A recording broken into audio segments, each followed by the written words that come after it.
Hello, everyone. Welcome, welcome. I hope that everyone is having a fantastic day, morning, afternoon, evening, wherever you are in this part of the world. But welcome. My name is Kerry-Ann Powell, and I am the founder of Trafalgar Strategies, and I'll be your host for um, this particular day here. So I just want to check in. How are you guys doing? How are you?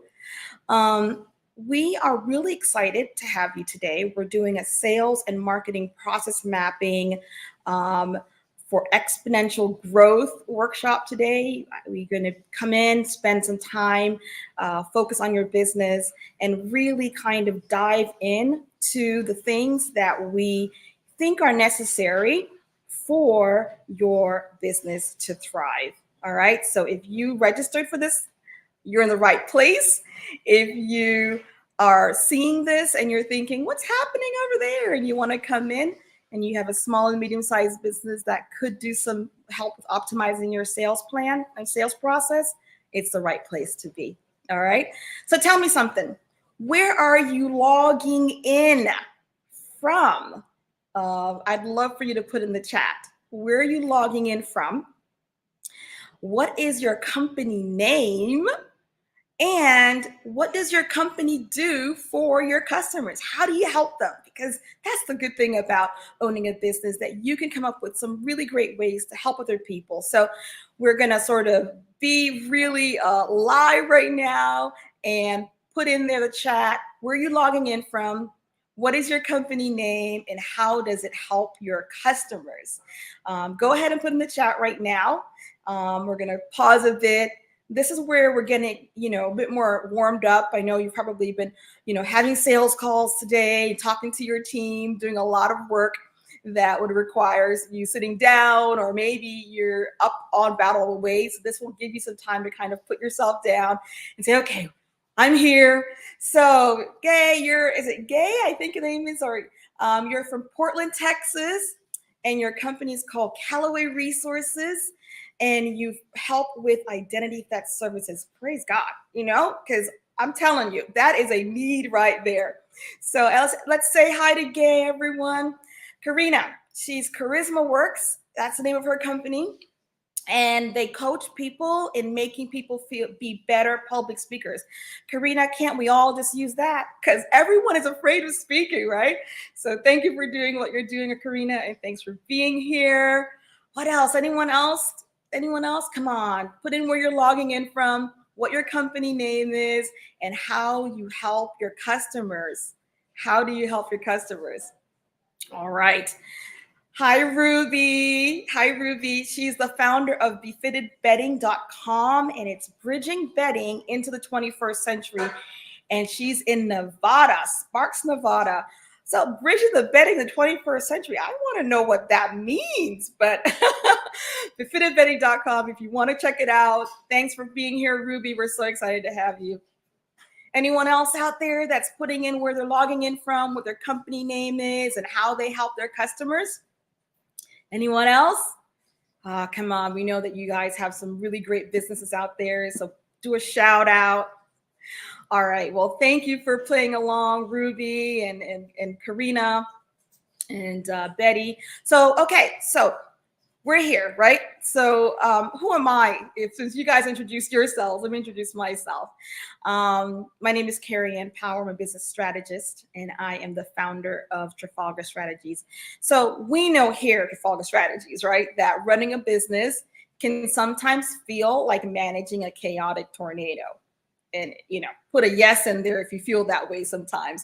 Even though you're helping your clients have smoother lives, you may be having chaos in the business at times. And so we really help business owners run their businesses smoothly so they can thrive, yes, in business for sure, but also in life. So I'll give you a bit about background about where I am. We're talking about sales and marketing process, right? And I have been selling since as long as I can remember. I actually love sales. Not everybody does. I get that. But I've really been selling like since I was, I used to bake cookies in my easy bake oven and sell them, right? But in terms of being paid to sell, I mean, my first sort of job, summer job, was there's a woman at our church who owned a hair salon, and it was kind of like, hoity-toity hair salon. Nowadays there's so many hoity-toity hair salons, but this one was like the first hoity-toity one in our area. And so she was friends with the family, so she hired me for a couple of pocket change. Well, in my 12, I was 12, so it wasn't like a real job, but I loved it because she wanted me to file a lot of her papers. And while we were doing that, I was noticing how she was selling, and I kept like saying, why don't we do that, or why don't we do this, or why don't we create a marketing flyer, and all these other things. And that was the first time that I realized that I actually really loved helping businesses to figure out how to sell better. And then, of course, I worked at the Limited when I was 16. Anybody still shops the Limited still exists? Okay. So I worked at the Limited. I worked at Williams Sonoma. Hello, Williams Sonoma. I love kitchen stuff. And I also worked at Ann Taylor when I was in college, in law school, I think.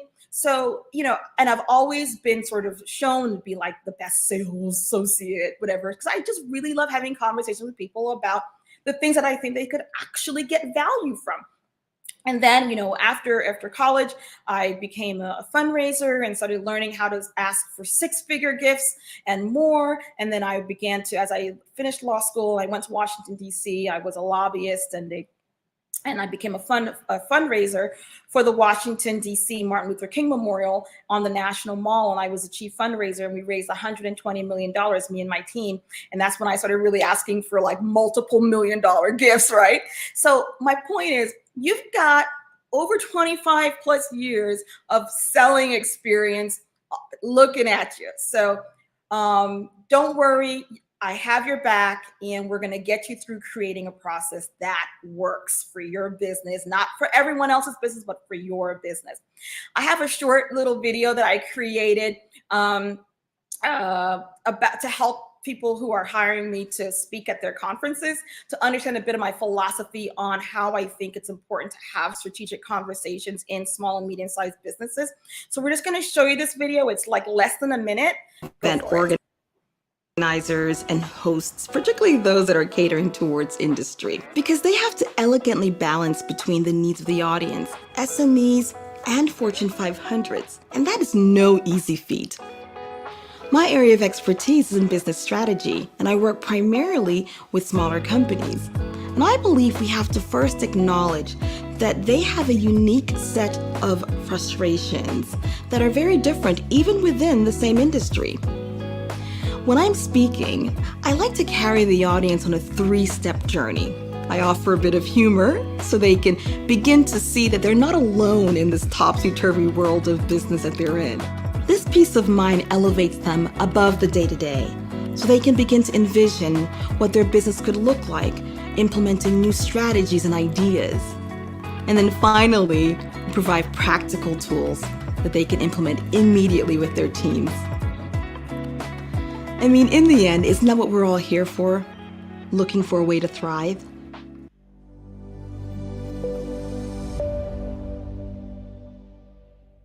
All right, so that just sort of gives you a sense of who I am, my philosophy on learning strategies and implement them in our business so you can execute them. So that's me. So let's go ahead and move into the next stage. Now, what is the Founders Check-in? Some of you have registered. Some of you might have gotten messages from me and my team inviting you to come. You might already been on our mailing list. You might have been at the Founders Check-in from last month. It's basically what I call a monthly dose of small business strategy. I started implementing this last month because I felt like there were so many questions and things that small businesses need in terms of strategy to implement in their business. And a lot of times the conversations that are out there aren't actually practical, or they're like short little stints of information, but you can't really execute them. And so, for instance, like AI, I think AI is the coolest thing ever. And I'm getting ready to implement different things with AI in my business. But when I'm talking to my clients, some of the real bottom line problems they're facing is, I just don't know how to close a deal. Even if I had AI or not, even if I had a robot doing it, I wouldn't know what to tell it to do. So that's why we're doing the Founders Check-in. We're doing a monthly, the first Thursday of every month, a 90-minute thing. Last month was for an hour, but this month we're going to do 90 minutes to give you space to be able to actually work it out and really go into some of the things that you need to be able to thrive in your business. Last month we did strategic planning and optimizing your strategic plan. Was anyone that's currently on the call now? Were you on last call? Do you have anything to say? Was it great? Was it fantastic? If it was awful, don't say, but would love to hear your opinion, or just say, yeah, I was there, it was great. Type it in the chat. I would love to sort of see you and welcome you back. You were sort of the inaugural members of the Founders Check-in. But anyway, the point is we're going to be doing the Founders Check-in once a month, and we'll keep you guys posted each time that we have a topic, and would love for you just to come on board and really connect. Okay. All right. So here's how I'd like for the next 90 minutes to go. First, I'd like for you to play full out. I'd love for you to play full out, meaning enter the chat. When we say pause and do a thing, do a thing. We have a worksheet that we're going to be giving you guys.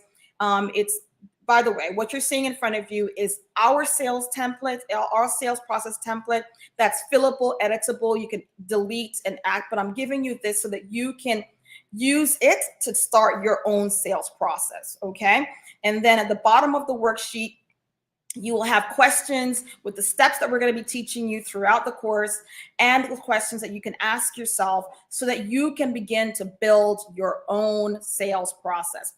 My team is going to be putting the link to this document in the chat. It's a Google link. All you have to do is make that, copy that as your own, and then you can use it as you would like. All right. You can download it. You can work in it, whatever you want to do. Also, too, just so you know, I'm not doing this on my own. Okay. My team is in the background doing it. Edgar and Lovely, they're two fantastic team members. If you can just say, hi, Edgar. Hey, Lovely. Thank you for doing what you're doing. So in the chat, if you see my face, it's actually not me typing. It's likely Lovely. Tell hello, say hi to her, be well, be nice to her. And if you have any questions, put them in the chat. She's going to answer them as best she can. So we want you to play full out. We want you to actually pause when we say pause and do a thing. We want you to chat. We want you to actually show up, bring your energy into it. We also want you to connect with each other. I really believe that supporting each other as founders, particularly of small and medium-sized businesses, is an important part of our journey. So connect with people. Say, hey, I'm so-and-so, link with me, connect with me on LinkedIn. If LinkedIn is not where you show up most of the time, you can put your other handles, but really connect. And then, I teach a whole course on networking, and I notice a lot of people will connect with people, but they don't actually connect. Do a virtual coffee, do a thing so that you'll actually connect with people, and you'll never know where the next, your next business lead might come from because of someone you connected with. And then 3, focus on your business. I know that your lives are crazy, crazy busy, but if you could spend the next 90 minutes by turning your phone off, don't respond to that email, that notification, really focus, pull down the worksheet that we are giving you, fill it out when we say, here's what you can fill out, so that you really are focusing and it's actually leveraging the time that you have. All right. Can I hear a yes in the chat? I'm going to play full out. I'm going to connect. I'm going to focus. Okay, fantastic. Anyone chatting there, by the way? Edgar, you want to put that on the screen? Yeah? No? All right. There's a good hello from Gay Calloway again. And Benita Phillips. Hi. Thanks for saying hi to the team. Okay, great. So let's move on. All right. Now, you will get the link for the worksheet in the chat. You will also have a link in the chat that Lovely's going to put in there, and it is a 30-minute session to speak with me. If you'd like for me to work with you or to look at your sales process, to review it, and to kind of, help you tighten it up as best you can. Okay. So the link's going to be in the chat. feel free to schedule a conversation with me. It will be with me, okay? And also too, if you are on this chat live, just type live. And then if you are listening to this on the recording, just press the recording or whatever the thing is that they have on LinkedIn. This is also streaming to my YouTube channel, to our Facebook page. So you can know that if you don't always hang out on LinkedIn, you could see this again on those pages. Okay, so let's jump in. Based on the poll that I sent out to each of you, it looks as if, based on, and some of you responded, some of you didn't, based on the responses, the majority of people, owners that are here, founders, have between 2 to 5 employees, okay? Next, we have folks that it's just you, you're owning, you're the solopreneur at this point. And then we have some folks that are in the 11 to 50s range and some people to 5 to 10 range.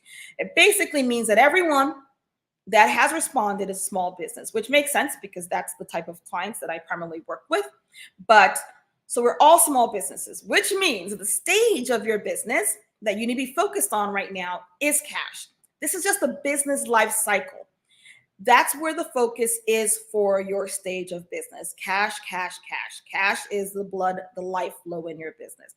However, 80% of failed businesses fail due to lack of cash. It's the number one reason why businesses fail.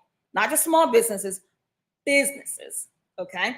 So if that's the case, then if you don't know really what the reason is why there may be a cash problem, but if there's a cash problem, it leads to a feast or famine cycle in your business. Yeah.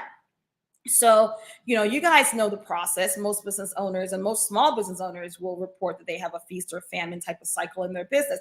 Feast side, everything's happy, hunky dory. You've got plenty of clients. You got cash is abundant. You feel good. Everything's going great. But then there's a famine side and, the sales are low. The pipeline is dry. You're like, can I find a prospective client anywhere? Right. And you're experiencing stress and uncertainty. If that's you, say yes, put it in there. So what are the problems if you have a feast or famine cycle happening in your business? Well, if you have a feast or famine cycle on a regular basis in your business, you have a lack of business growth at best, because if you don't have cash, you can't invest in the business.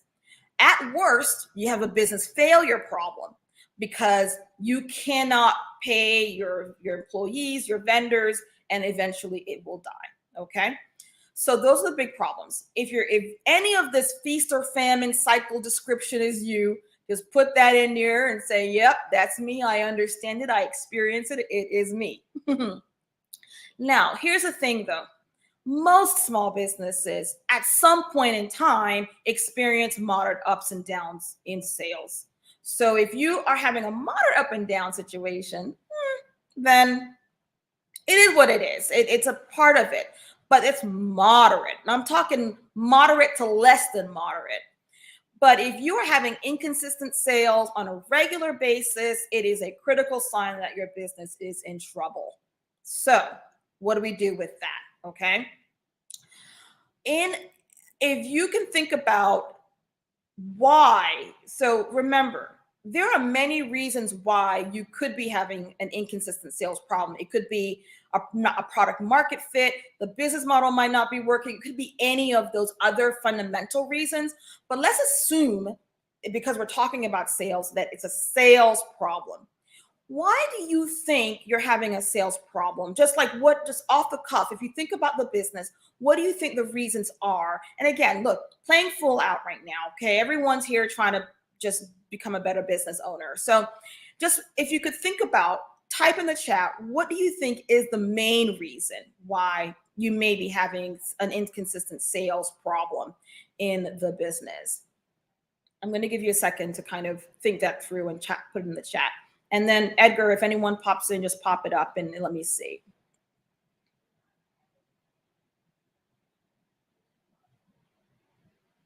Is it an I don't know situation? Or you think, oh, well, it's because I don't have enough leads. It's because they get to a certain point and then they stop, they stall. What do you think is the reason why um, you are having an inconsistent sales problem? Okay, well, I'm not sure if anyone's responding. Okay. Finita says it's marketing for her. Okay. I'm assuming it's her. It could be they or him. But so you think it's marketing. Okay. Um, Lack of brand awareness with my dog treats. Lick you silly. Oh, Barbara, you got me, girl. My sister has a dog. I think I need to send her to your website. But it's lack of brand awareness, and I think that's real true. So marketing, lack of brand awareness. Um, you don't make enough phone calls. You spend a lot of time out at networking, and that works, but you don't make phone calls. Okay, I see. Yeah, sometimes we lean towards the strengths of what we know is easier for us to do, and don't do the things we don't like to do. Which makes sense. Okay, so those are some real reasons. So let me talk about some of the things that I have found, some of the real reasons what have happened in some of the businesses that I've worked with. One reason is that the marketing isn't working. So I think for the most part, all three of you kind of said the same thing. The marketing isn't working. You don't have enough qualified leads there. So that's one reason why the sales are suffering. Number two, it could be that you think you're selling when you're actually only marketing, right? So people are like, oh, I'm doing a dance on TikTok. By the way, I'm not knocking TikTok because people are making tons of money on there, but depending on your industry, but they think that the posting or the thing they're doing is actually selling, and that's not selling, that's marketing. And so making sure you're very clear what you're doing. So the balance, we'll talk a little bit about education versus promotion and being sure about what the balance is of your marketing.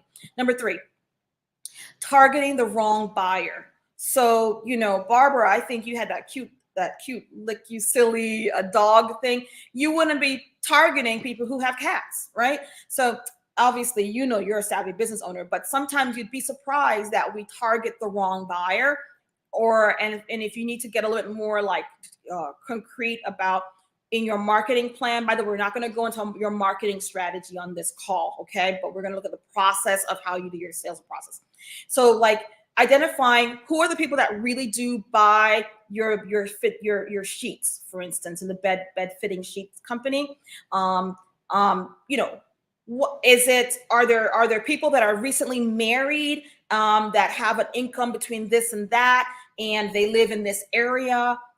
Versus if you're selling it to people who already have so many sheets that they're ending their sheet buying life. Okay, so sort of understanding who you're targeting the wrong buyer. Number four, buyer is not a decision maker. So some of you may be selling into large corporations, and the process. If you've ever sold into corporate, you have to sort of do a whole juxtaposition of who is it that I'm speaking to and who do I need to be speaking to, because the decision maker may seem like you may be speaking to someone who you think is a decision maker, but it's not. So you need to get to that point real fast, or there's a situation where it's decided by committee, and you have to have several meetings to speak to everyone. And number five is the buyer's not ready. The buyer's not ready. So many of us try to still get the buyer to move into the decision, and they're not ready. And that's where you have to qualify to make sure they're actually ready. The timing is right. And then I think we have number six. You don't know how to address objections. People have a hard time with objections. They just hate it. They say blah, blah, blah. They just get annoyed and they just don't handle it. Or they don't hate it, but they don't know they haven't optimized their response to objections quite yet. So they're saying things and they don't really know exactly, what to say. And then of course, lack of follow through. To me, that's number seven, is such a big one. And I think it was Gay that said that, in terms of, you're not making the phone calls. There's also the process where so many people will have a client and they, a prospective client, and they were supposed to follow through. They never did. They leave all these things. Now it's too late to follow through because you look embarrassed. So the follow through part is actually one of the number one problems that I have noticed, is that there's just lack of follow through in anything. So here's the thing though. You know this, but I'm just going to scare you into it. No sales means no cash. No cash means no growth. No growth in a business. Business is just like anything in nature. If it's not growing, it is dying. So it's a slow death. Okay. So so this is important for us to recognize that we can't just sit around and not address it. Now, why would you not wing it? So the title of this is your sales and marketing process mapping for exponential growth, which means you're going to be doing some mapping. So you're like, why not wing it? Well, winging it is not an actual strategy. That's one. But I think for business owners, entrepreneurs, we love a little bit of this, right? Oh, we'll figure it out because we're figure outable people, right? So you're like, well, we don't really need a process. And I think that's why it gets you back to the concept of what's the difference between, like, how do you balance between flexibility and control? One of the good things that we have as small business owners is that we are more flexible than, say, a Walmart or an Amazon, because we can pivot and we're more agile. A baby is more flexible than, say, someone who is 90 years old. However, a baby does not have self-control over anything. So as we mature as businesses, you want to begin to put into place controls that will allow for you to be able to, you leave a little bit of the flexibility behind. You create more controls, but you are more mature. Now, if you're into your young adulthood, your early 20s, you still might have a little bit more flexibility, but not as much flexibility as you did when you were, 6 months old. But you have more self-control than you were when you were like 12, right? Then you start getting to your 40s, you have a little less flexibility. Your back's doing a thing, whatever, but you have a lot more control. You begin to see, though, companies that are aging. And those aging companies are the ones where they have so much control that there's no flexibility in their company. And that's when you need to go back. So the goal of a business is the balance between flexibility and control. As we mature in our businesses, we need to be creating more controls to balance out the flexibility. And that is why you want to create a sales system. Okay. So a sales system will include your sales methodology, your sales process, and your sales playbook. Now, we're going to focus today on sales process, but I think it's important for you to understand the difference between your sales methodology, sales process, and your sales playbook. So why should you have a system? Remember, we're going into balancing between flexibility and control. We don't want to wing it. So the importance of creating a system is, one, it centers the prospect and their problems. I'm telling you, I was having a conversation this week with one of my clients. She's fantastic. She does all kinds of fantastic things. She's working with very large, high-level clients. And so her methodology is sound, and her work is sound, her product is sound. However, she was saying, I don't know why, something is wrong with this. I had 2 conversations this week, and I wasn't able to get them to close, right? And I said, okay, well, tell me a little bit about, what you were saying and what they were saying. And then what did he say? And then what did you say? That whole thing, right? And I began to realize that she was spending an inordinate amount of time speaking about her methodology, her process in the business. No one cares about how the sausage is made. Now, of course, you do need to talk about your product when you are selling, depending upon the industry that you are in. But you want to center the prospect's problems more so than your product, okay? And having a system allows you to center the prospect's problems. Number 2, it enables consistency and eliminates mistakes. You know that, I know that. If you have a system in place, and you do it over and over again, you can kind of do it with your eyes closed. I mean, when you can drive home from your house to the grocery store without even thinking about it. It's like it's route memory now. It's the same thing with your sales process. If you know your sales process, you can do it with route memory. It eliminates the mistakes of learning something and winging something. Number 3, it allows you to improve and optimize over time. So you have a sales process. You're not going to have a perfect process once you start putting it into place, but the more you do it, the more you optimize it, the more your team tells you, well, that didn't work and this didn't work. Let's change this, let's change that, tweak it to the point where it's perfection. 50% of high-performing sales organizations consistently monitor and enforce sales processes in their business. That was a study that was done by the Harvard Business Review.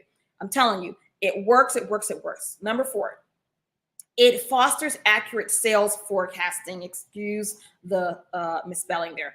So if you are trying to forecast your sales process, I can't tell you, like when I first start with clients who are not, like, their businesses don't have a system, I'm like, okay, so tell me more about, who do you have in the hopper? Like, what are some of the hot deals coming up? I'm like, oh yeah, I've got about 10 hot deals that I think are going to probably close in the next 6 months, and they're hitting book value of this and blah, blah, blah, blah, blah. And then you start looking and only 2 close and they go below book value. Why? It's because they don't actually have a sales process to be able to forecast anything. Yeah. So, or it's not very strong. If you have a system in place, you can be able to increase your ability to predict more accurately when your sales are coming in, which means, guess what? Your cash flow situation is sorted a bit more, and you're not dealing with the feast or famine situation. 70% of sales predictions were accurate for companies that have a defined sales process. And that was a study done by the task group. All right, number 5.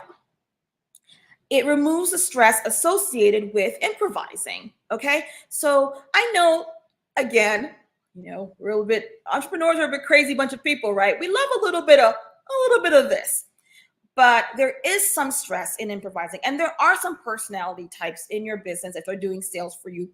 Now, the majority of you are doing sales on your own based on the survey that I put out. So if you're the one doing sales on your own, then the stress associated with improvising takes away the stress from you. If you have a team member that's doing sales for you, it takes away the stress. Any kind of thing that takes away stress is a good thing. All right. And then number 6, it enables you to scale. To me, that's the biggest thing. Even if you are a solopreneur and you have and you're getting ready to scale, you need to have these systems in place in order to be able, when you're not the one doing sales, you can hire someone to do the sales for you, build up a team to do the sales for you, and everyone knows what is going on there. Okay, so that's the benefits and the reasons why you want to have a sales system in place. Now, what exactly is a sales methodology, and what's the difference between the sales process and the sales playbook and the methodology? Blah, blah, blah, blah, blah. Here it is.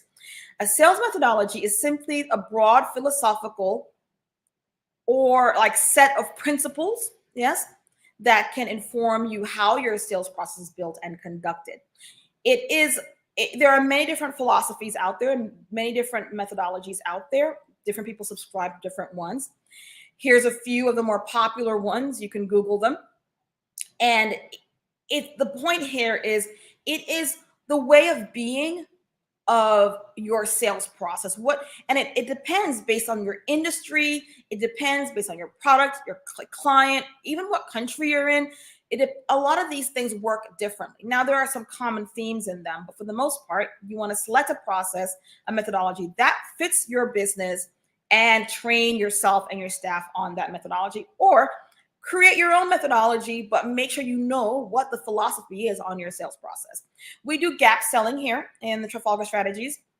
And that's just basically, the idea here is that we put our prospects first and we focus on developing more of a deeper understanding of the problems that they're facing, the goals that they're trying to reach, and what's the gap in between. And then we kind of from there find a solution that works best based on the products that we provide to be able to fill the gap. So and we also might put some solution selling in there in a mix, but philosophically, it's a gap selling company that we are. You choose what you want. It seems as if, based on the poll that we put out there, that the majority of you have a methodology to some extent, but it's not fully being utilized in your business. Pick one, run with it, train yourself on it, and build your sales process based on that. Okay. We have a couple of people that are saying no. Some of you said, yes, I have a sales methodology. We have picked one. We're standing our guns. I'm going to stand by it. And then there are a few that are saying, I haven't really thought about it. And that's perfectly fair as well. Now, if you have a sales methodology, I'd love for you to put that in there, like based on all the different ones that you have up there. Maybe you want to go back, Edgar, to the slide that showed the sales methodologies, and just sort of, if you follow one of those sales methodologies, if you could put that in the chat, and just sort of say why you use it. Is it because you sell into government and you need this sort of sales methodology to do that? Maybe because you sell into corporate, maybe because you're selling into a particular, maybe you sell a product that is regulated, and so you need to have a different sales, but put in the chat, yes, I have a sales methodology. No, I don't. This is my sales methodology. I'm just curious to sort of see your vibe. Okay. Edgar, if anyone does put anything in the chat, I'd love to see it, if you wouldn't mind pulling it up here. Also, too, if you just have your own methodology or your own thoughts around sales, put that in there as well. I'm really want to know. Remember, play full out. You guys promised.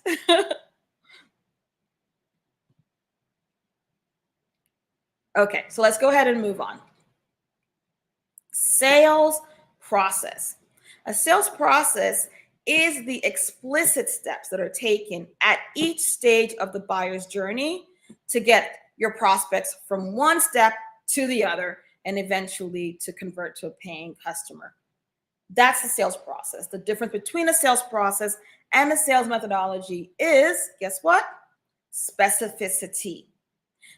Basically, a sales process is actionable steps. A sales methodology is your broader philosophy. Yeah? Okay. So with a sales process, this is our sales process. I remember I showed you the chart, the chart that you have, the worksheet that we gave you to download. Please download it. It's basically editable, fillable, but this is our sales process. To be honest, actually, we need to edit it and update it because there's some things on the outbound cold thing that's not working. But this is our process, much more specific than me saying we do gap selling. Okay, so moving on. A sales playbook is now a document, much more detailed than your process. Our process is a one-pager. The playbook is several pages. And it's a document that outlines in detail what your salesperson should know, do, say, and show. Okay? So, no. Well, they need to know what the ideal customer is. And if you're doing it, if you're the salesperson in your business, who your ideal customer is, meaning I sell to companies that are, that have, and at least this number of employees, this amount of top line revenue based in this particular company, this country, what your buyer personas are. I sell bed sheets to young couples who are starting their lives together and they're the main buyer persona. My capabilities in my business is blah, blah, blah, my product. So what you know, what you do, your tactics that you have in your business that you use for sales, your practices, your strategies, what do they need to do? Okay. And then in terms of what do they need to say? And even if you're the only one selling in your business, or even if you only use your website to sell, what are you saying? What is the messaging that you use? What are the ways that you handle objections? If you front load your objections or you back load your objections, you got to have you got to have a way to handle this. What are you saying or writing?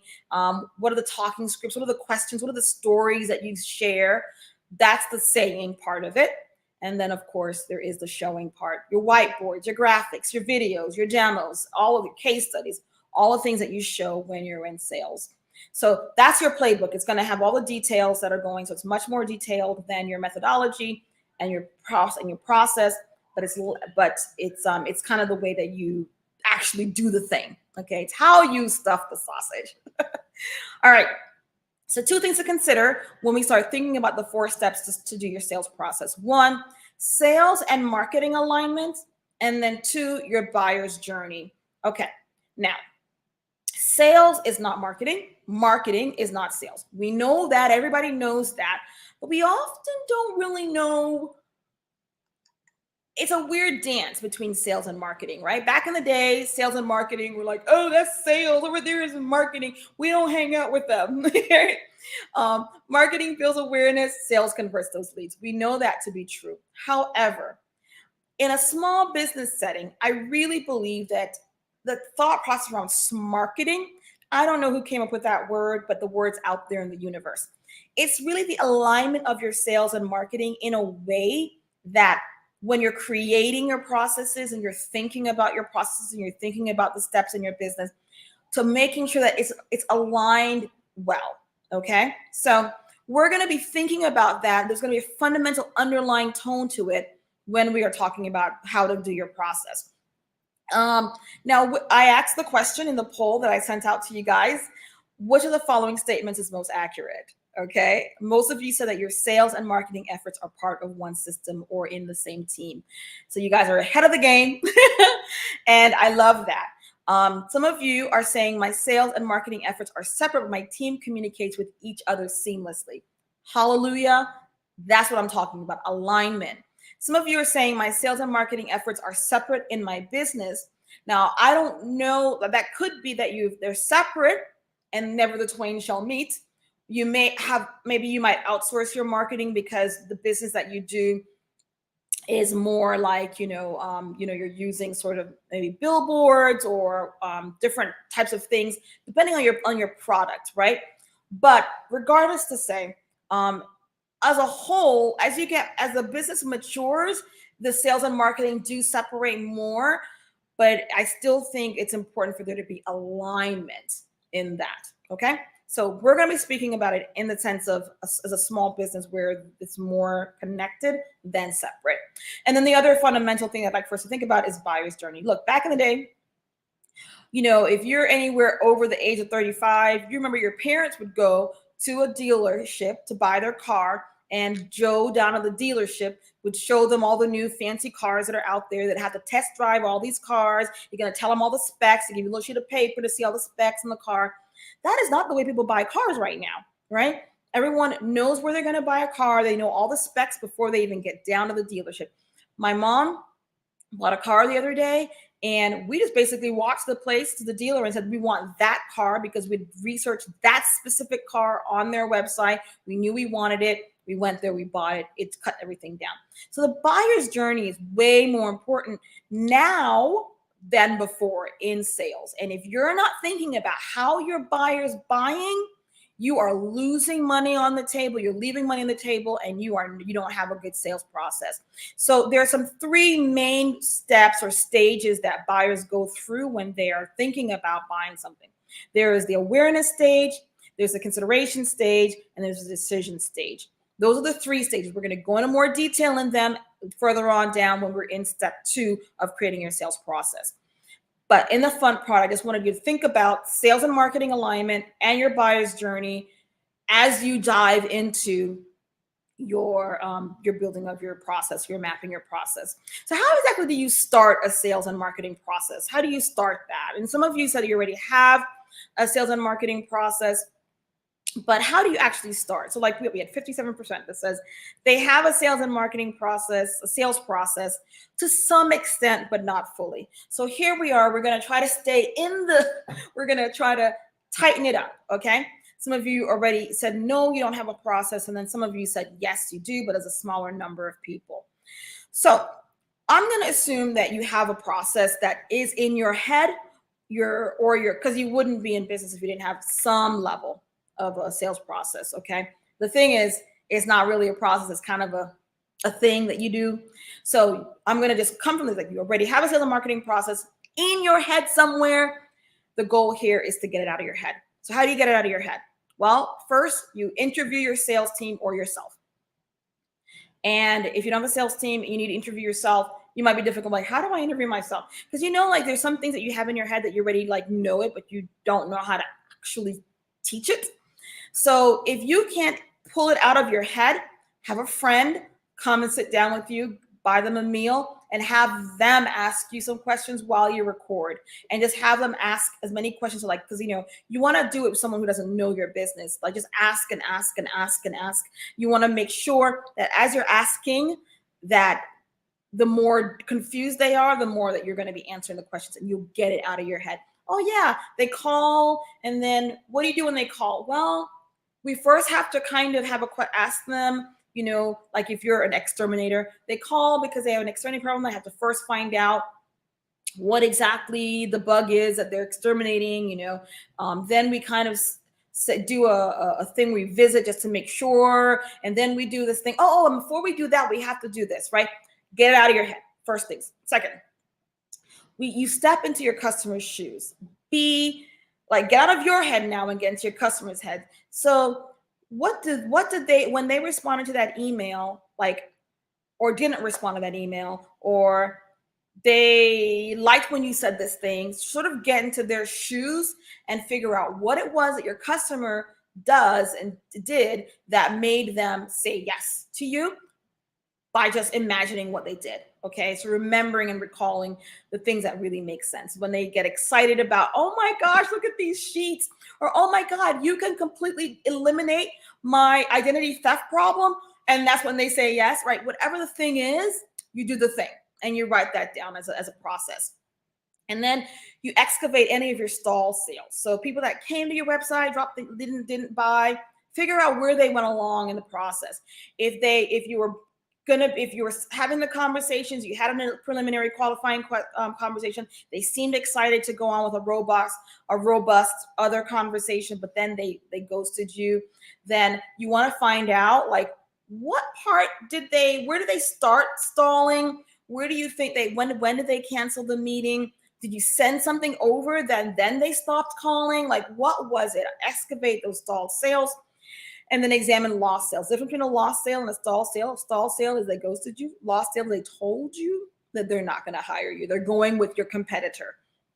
But either way, you want to excavate and examine the lost sales too. Where in that process did that go wrong? Put that down on paper.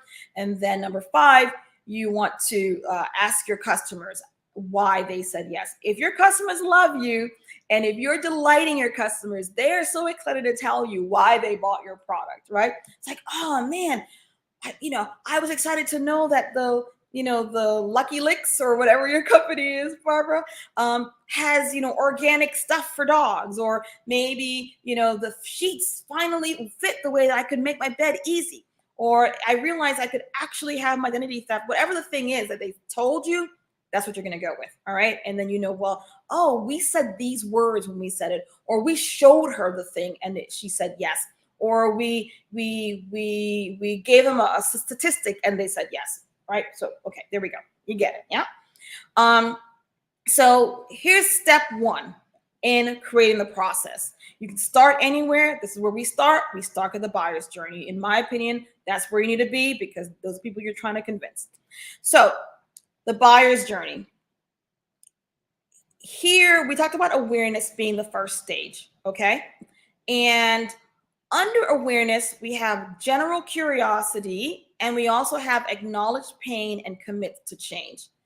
Now, I want to just pause for a moment. I'm going to explain to you what these means and what it means for generally. Remember, as you're working through your process, general curiosity might be different for your type of client. So just don't get hung up on the lingo, the definitions. It's the concepts I need for you to grasp and embrace as you build your process. All right. So general curiosity, the buyer is not yet aware of a need. They're not thinking about you. They're not even thinking that they need to have a dog treat or a bed or get their identity, fixed or whatever. They don't even know that that's a problem. So that's the stage when they're on general curiosity. They may also be aware of a potential need, but they feel no rush to change. So if you're selling into corporate and you're a DEI consultant, they may think that they have a DEI problem, but do they really? It's not urgent. We don't need to change it. Or they become aware of your company through your marketing outreach, but they're still sort of a little bit curious. They're not saying they need that. This is a stage of general curiosity. So why is that important to know the buyer's journey? Because are you going to be speaking to them as if they're getting ready to buy the purchase right now? No, you're going to be, giving them some information. If they're not even aware of the need you may be needing in your marketing, you may need to aggravate the need. Okay, so that's general curiosity. The second stage of awareness, they acknowledge the pain and they are committing to change. Okay, so they are aware of the need. So say, for instance, they have a DEI problem, but they were just sort of ignoring it. And then all of a sudden, they get sued by their employees because there's a rampant sexual harassment happening in one department. And it's a big class action suit. Oh, Okay, they're now aware of a need and it's a compelling event. Okay. So they spend the time now committing themselves to educating themselves on the options.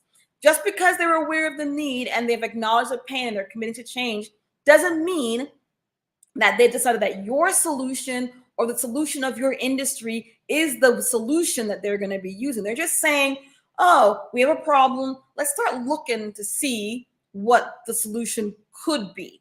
Yeah. All right.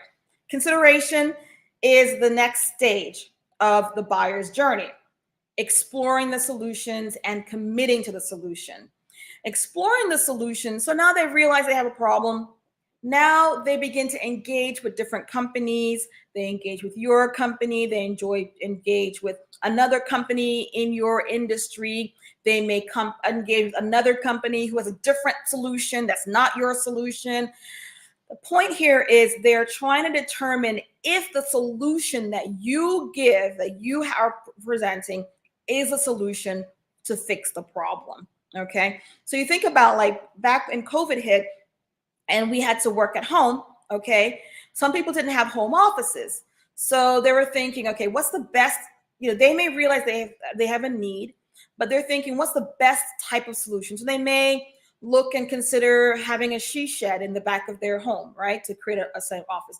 They may decide to use one of the guest rooms, but then they now have to think about getting a desk, getting different things they need to make sure that they can work. They may consider building a whole room attached to their house. So there's many solutions they're considering. They're not considering necessarily your industry, but they're engaging your industry to hear what you have to say or see what you're writing on your blogs, go on your social media, make a phone call into your company, send an email. They're just exploring.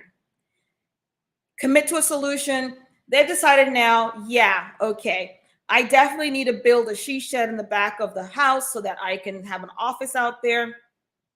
I'm not sure what company I'm going to, am I going to have someone come and build it? Am I going to buy a plan and build it myself? So they're now gathering proposals, engaging in presentations. They want their dog to have a treat. Maybe they just need to go buy one of those regular treats that are in the store, that's already been there. Or maybe they want to have a special kind of fancy treat. They're not really sure that you're the company they're going to select, but they're having these sorts of conversations. They're going and looking at your website. You would have a different conversation with them if they were in the awareness stage versus the consideration stage, or if they were in the decision stage versus the consideration stage. That's the reason why you want to know where your buyer's journey is. Okay, then we move into decision. Decision stage is where they're selecting the brand preference, they're making a decision, they're also purchasing their transaction. So brand preference and making a decision, the buyer asks questions, presents objections, they're negotiating pricing, they're asking the kinds of questions that sometimes, I don't know, salespeople get annoyed with, but I think it's a great sign. If a woman is in a relationship with a man and she's sort of nagging a little bit, as in the word, whatever, that means she's vested. She's asking. She's saying, hey, I want us to start going on date nights, or I want us to do this, I want us to do that. If they're quiet, ain't nobody asking anything, they are out. Okay. It's the same thing with your buyers. If they're asking questions, they are vested, they're considering you. If they are having the conversation, if they're not asking any questions or ghosting you, they're not involved. So we want to make sure that these are the stages of the business where you need to kind of control what's happening, but also be answering the kinds of questions they need. The buyer makes a decision to go for it or not go for it. So they're selecting you. And these are when you need to give them some emotional and logical reasons to buy. Your dog needs to be healthy or deserves a treat. Or you need to make sure, a logical reason is, if you have identity theft, you need to be able to fix it because these are the reasons, these are the logical reasons why, and then an emotional reason here or there. Okay. So this is the stage where that's happening. And the next stage of decision is actually the payment part. So you have a smooth, comfortable, and frictionless payment purchasing process in your business. They want to engage in that. Now, I want to be clear. Like, for instance, if you're selling to corporate, I've got a lot of clients that like selling to large corporations. they have a long, like, I've got a client who's waiting now for 3 months for their purchase order number, right? So, that's their process. But what I'm saying is, on your side of the process, you want to be able to create a smooth, comfortable, frictionless process. You want to, the best time that you can, the worst time of a buyer is when they purchase something, they immediately purchase something and they have regret. So you want to be able to affirm the decision to purchase your product, your service. And this is when the buyer knows the next step of the onboarding experience, and it is delightful. Yes. So that's the buyer's journey. It can be, you can name it different things. You can decide that what's happening in that process is different. You need to think about, what would you call these stages, and what would your prospective customer be thinking if you think about them in the awareness stage, in the consideration stage, and in the decision stage. Just drop in. I'm going to pause for a moment, drop some notes, draft some notes and saying, yeah, when my clients are in the awareness stage, this is the behaviors that they're doing. But when they're in the consideration stage, these are the behaviors that they're doing. And now I can identify the difference between the two. So just kind of spend some time. I'm going to give you about 30 seconds, a minute, for you just to kind of write those things down and come up with the buyer's journey in terms of the awareness, consideration, and decision stage. What would you call these stages, and what would your prospective customer be thinking and behaving in each of those stages? And you can just drop something in there. Is there anything that popped up at you while I was giving you descriptions that you're like, oh wait, I didn't even realize that I've been speaking to my customers in the awareness stage as if they're in the decision stage? So if there are any insights that came up, think about that. So I'm going to make you to pause and just sort of think about this. Okay, thanks, Barbara.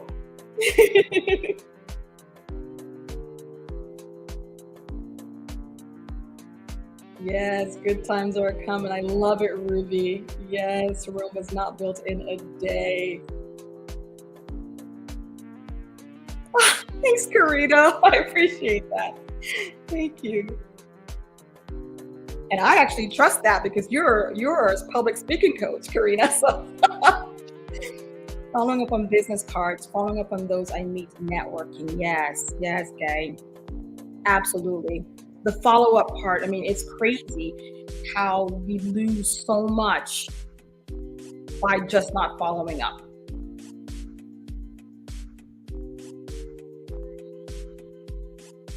Okay, so again, there are some questions. We can stop now and we're going to get back to it. But these are kind of things that I'd like for you to think about when you're working on your worksheet. You have a whole question section on that in terms of your behavior, what your buyers are behaving and how they're thinking during the stage of awareness, consideration, decision. Okay, so step number 2 in creating a process. Outline your company's marketing steps. Now, we talked about marketing and the concept, but just so you know, we're talking about your sales steps, okay? Just so you're clear. These are words that we all associate with sales, but we want to outline your company's marketing steps. So here's some stages. Like, this is how I look at those marketing processes and steps. We all know lead gen, we know prospecting, qualifying, reach preparation, approach, pitch, whatever. We know those words, but I like to lump them into stages that I think show up. Now, keep in mind, I'm not saying chronologically in your sales process they all have to be in the same thing. So for instance, your qualifying might actually be when you are having your first conversation, and some people might be doing qualifying before they even have a first conversation. You may not even be you may be qualifying in your marketing process. So I don't want you to think I'm saying that if they're in a stage that means it has to be done chronologically. What I am saying though is, if you can think about it in stages, it's like bite-sized chunks of things, so that you're thinking about your sales process. Now, we all know that lead generation, stage 1, is a marketing tool. It's known to be a marketing tool. Marketers create your marketing department, your marketing side of your business is creating lead generation. Prospecting is your sales tool of getting people. They're both bringing people into the business, potential customers, but they serve a different role. That's where the marketing thing comes in. Okay, we're merging marketing and we're aligning sales and marketing together. So stage one, lead generation, that's your marketing. Your prospecting is your sales. Your qualifying could be in your prospecting. Your qualifying might not be until later on, until you have a needs discovery conversation. Wherever you're doing your qualifying, and again, how you qualify, this is a conversation for another day. You might use the BANT process. I don't know how you qualify and what are the methods of qualification, but either way, you want to make sure that you are in that stage. Okay, second stage has the research and the preparation. Now, again, if you may be doing more research front loading because you're spending a lot of money in the marketing side of the marketing process. So you have to do a lot of research to make sure that you're getting the right ICP and the right buyer's persona and all that good stuff. But if you're selling into like a service, you're corporate, then the research comes after you have a needs discovery conversation, right? So for me in my business, basically, I have a 20-minute conversation with someone. I get a sense for, I qualify. I also get a sense for what their needs are because, we use the gap selling method. We figure things out, and then we schedule a more robust conversation later. Between those two conversations, I'm researching what their needs are. I'm researching whether or not we can provide the service to get them where they need to be. So some of the things that people come to me, I already know. I've been doing it with my eyes closed. We know we can do it in the business. But like, for instance, a couple months ago, we had a company that came to us, and one of the problems they were dealing with was their exit strategy. It was about 50 employees, and like 3/4 of them were family members. It was a family-owned business.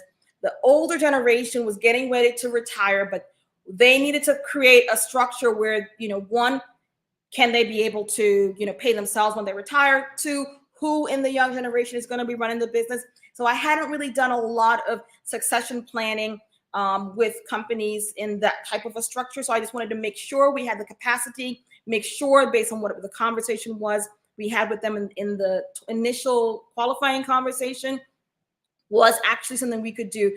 Once we do that, so the research stage and preparation, however it is that works in your industry, in your business, but there needs to be something that has a stage 2 in it, okay?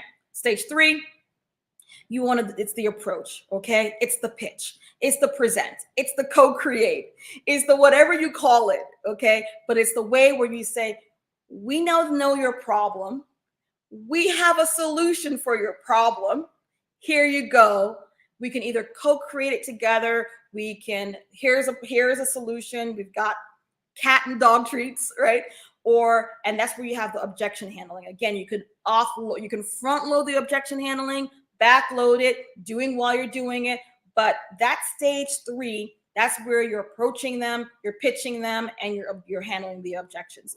And then stage 4 is where you're closing and you're onboarding. And sometimes it's like, well, Kerry-Ann, why do you have onboarding and close? Because I'm just saying, if you haven't onboarded your clients, whatever that looks like for you, right after the close, you have lost it, because sales is, guess what? A cycle. It's a cycle. Just because you close a deal doesn't mean that you can't then actually get your clients to purchase something else. You may have other services, other products, other things. And if you don't onboard well, bam, you've lost all that energy in getting them to be a customer, and you've just lost all of that energy. So that's why I put onboarding in the same stage as closing, because it goes back to then stage 1, right? Stage 1, stage 2, stage 3, 4, and back again. Okay, so that's what I consider to be the stages of your marketing process. So now stage 3, so once you've outlined your buyer's journey, then you've outlined your company's marketing steps, and then in the worksheet that Lovely's put in there, you drop that in there. You sort of put everything in there, ask yourself the questions, have your friend, help you figure that out. Then you go to outlining what your company's marketing tactics are. Okay. Edgar, I want us to show our sales process before we go into the marketing, just to get people oriented. So now the top side of this chart is our buyer's journey. You see where we're having general curiosity, acknowledgement, exploring. The bottom side is where we're getting to step 2 and 3. And so now step 3 is the left side. Now we need to actually edit this because we've added a couple of more marketing tactics that we're doing. But currently for us, we do ads, SEO, do quite a bit of speaking for us.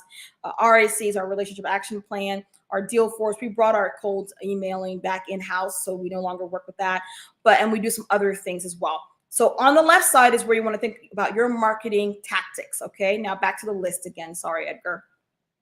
So you want to outline your company's marketing tactics. Now, we all know inbound, outbound marketing, two different things. Outbound marketing is where the business initiates conversations with their customers to attract them to your brand. Okay.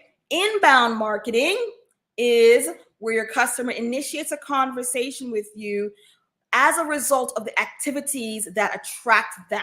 All right. So the things that examples of inbound marketing or outbound marketing is event sponsorships. Okay. Events. So for instance, Barbara, if you've got your pet treats, right?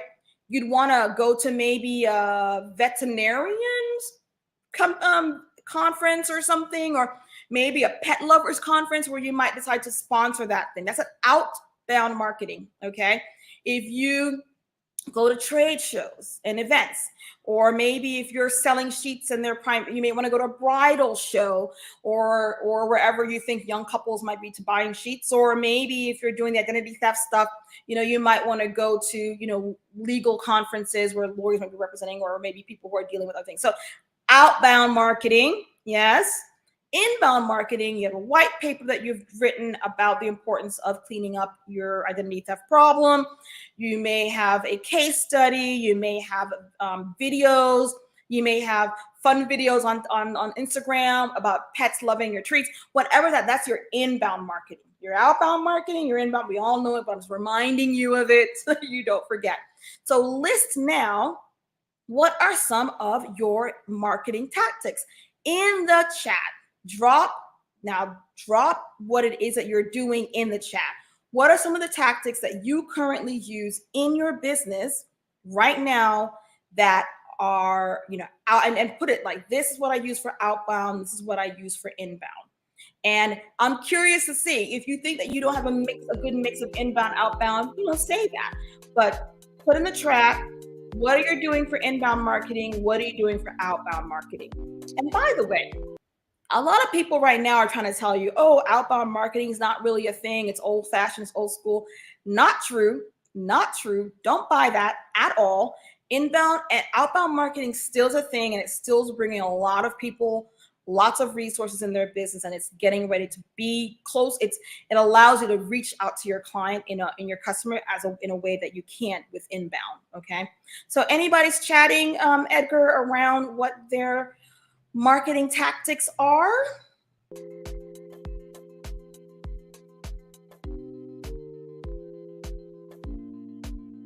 Oh, come on, guys. What are your marketing tactics? What are you doing in your business?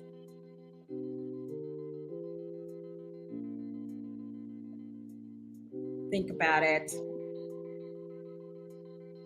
All right. So if for some, again, I can't see the chat, so I'm relying on the team. But if you are putting things in there about your marketing tactics, then just sort of think about that. Also, if you're uncomfortable putting your marketing tactics in the chat, use your worksheet to pull that out. You want to pull out everything you do, and you might want to do an audit and say, okay, is this tactic working for me, or is it not? Or is it still a thing for me, or should I be doing it more, or whatever the thing is that you're doing? Okay. All right. So we're going to move on. I'm assuming that we don't have anyone who's comfortable putting their marketing tactics in the chat, which is fine. You're perfectly fine. Okay. Moving on. Step 4, Outline the detailed steps in your company's selling process. Now, we've done the buyer's journey. We've done the company's marketing steps. You've done your company's marketing tactics. This is where you're cooking with mustard in step 4. You are needing to detail the steps in your company's selling process, step by step by step. Now, remember, this is not the buyer, it's not your sales playbook, but it's the steps in the process. So let's go to our sales process, Edgar. So here we'd say, like, under the first meaningful, by the way, the black labels are also editable in your chart, okay? Outline, cold leads, inbound warm leads, first meaningful conversation. You can change all of that in the thing that we've given you, all righty? And but we want to put in here what's happening in each step. So for us, it's 20-minute meaningful conversation to qualify and identify needs. Buyer becomes a lead or not, and the sales process begins. So for us, this is where we begin to switch out. By the way, at the bottom, you'll see we have 90% education, 10% promotion under the lead generation and prospecting section. But then it goes down the way that we operate, interact with our clients. If they're in the consideration stage, then we're more coming from a 30% education and 70% promotion in how we operate in our communication. And then, of course, so we'd like for you to use these things to download, and if you don't have it already in your head, to decide today what you're going to do in each step of this process and put it in the chart and put it in the worksheet, okay?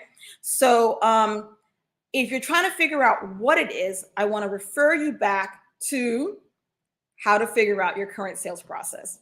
Interview yourself and your team, have someone interview you, step into your customer's shoes, excavate your stalled sales, examine your lost sales, and ask your customers why they said yes. This is so important. This is where you're building the map that makes you know this is where we are, okay?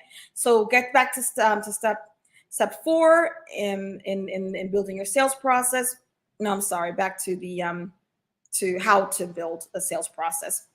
So outline the detailed steps in your company's selling process. Once you have that sorted, then you can kind of see how step 1, step 2, step 3, step 4 leads you to having a sales process. Now, our sales process has, and we've given you that template for you to work with. However, I wanted to show you another sales process that I used with another client to help them create their sales process. Okay, so you can see here, so they have several different maps that we use for them. The referral, this is from the referral prospect. So if they have a referral, it's a big part of their business. So the next step is to have a needs discovery conversation. The next step is to research the background for the background meeting. The next step is to prepare the background meeting and talking points. Then they have a needs discovery conversation with the prospect. Then it goes down to the bottom right where they submit the contract with the deadlines and when the offer is due. Here you have a decision tree. If they haven't quite signed, they follow up for the contract signature, or they may go straight, the prospect signs, or they have to have another meeting with other team members. Remember, we talked about how it's really easy where there is more people to decide. Okay, so there's a decision tree happening right here at the bottom right. Then once the prospect signs the contract, then in that business, they get the prospect submit the deposit. Then they go to onboarding, and onboarding is in that sales process. Now, you might be asking the question, oh, Kerry-Ann, so what happens in onboarding? So let's go to the next slide. The next slide shows you, this is their process for onboarding that we help them create, right? So they sign the contract, the CEO assigns an account manager, Then there's an internal meeting about how they're going to fulfill the client fulfillment. Then they sort of, put some dates on there. They onboard the client onboarding meeting. Then it moves them all the way through the process until the work begins, and then the onboarding is finalized. So that's a part of their whole sales process. And so what I'm trying to get you to do, we could move back to our process slide, Edgar. That will allow for our process gets them to onboarding as well, but we have a different process here. My point in bringing you and showing you someone else's process is to say that it doesn't really matter. There's a couple things. It doesn't matter how you map it out. Two, I want you to consider the buyer's journey as well as your own journey and make it work for you. Three, knowing that each process in this stage might have a process map as well. Okay, so you may have a process map for if you have marketing tactics with your SEO, you may have a process map just for your SEO folks. If you have leads coming in from your speaking, you may have a process map for that. If you have folks coming in from your relationships and referrals, you may have a process map for that. The point is, though, if you have a good big process map for everything, then you can start building it out. On the worksheet, I've given you some tools you can use to process map. Canva, I love me some Canva. You can use Google Draw. But I also have someone that we work with that we found actually on Fiverr, and they build all of our clients with process maps and so forth. So in any way, there are ways to build a process map. Do it, make it happen, and that's it. Okay, so I think we're done with all of the steps. Here are your 4 steps. They're all in your worksheet. Move that forward.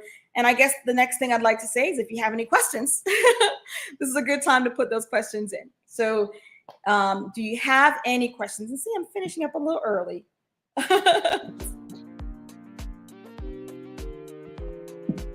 So any questions? Now is the time. Remember, you have 30. I've given you guys the link to schedule something on my calendar. I think I saw a couple people already take advantage of the scheduling. So good for you. I'm looking forward to having a conversation with you about mapping it out. If you have, lovely if you could put it back in to the chat so that folks can find that in case they can schedule something. If you would like to work on your if you want to work on your review it after you've worked on it, then it's perfectly fine. And if you want to just download the thing and you haven't seen it, the link is in the chat as well. So yes, no Q&As, no questions?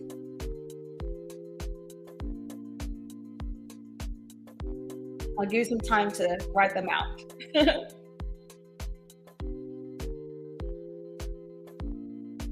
Finished a little early. I'm so glad. Get it out of here soon. All right, so we don't have any questions.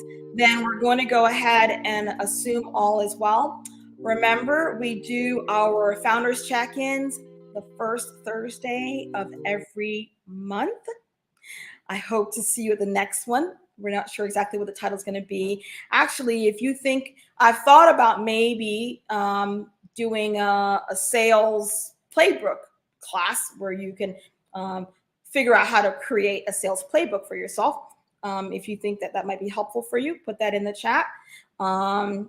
But yeah, these are some of the things the topics we'll be using are topics that we really think are really going to be valuable to founders of small and medium-sized businesses that are actually practical. So, okay, we have no Q&As. We're going to go ahead and sign off for today. Thank you for being here. Thanks for playing full out. And I wish you all the best. It looks like we have a lot of people scheduling booking calls. Okay, I'm looking forward to seeing this. Okay, meeting you guys. Fantastic. But yes, signing out. Let's say thank you to Edgar and Lovely for all of their work in helping to support us in having this fantastic conversation. Connect with people on LinkedIn. Be a generous and authentic networker. Don't be like, here's my card, send me clients, but be authentic and generous. And let's go ahead and make the day wonderful. Have a fantastic day. Bye-bye.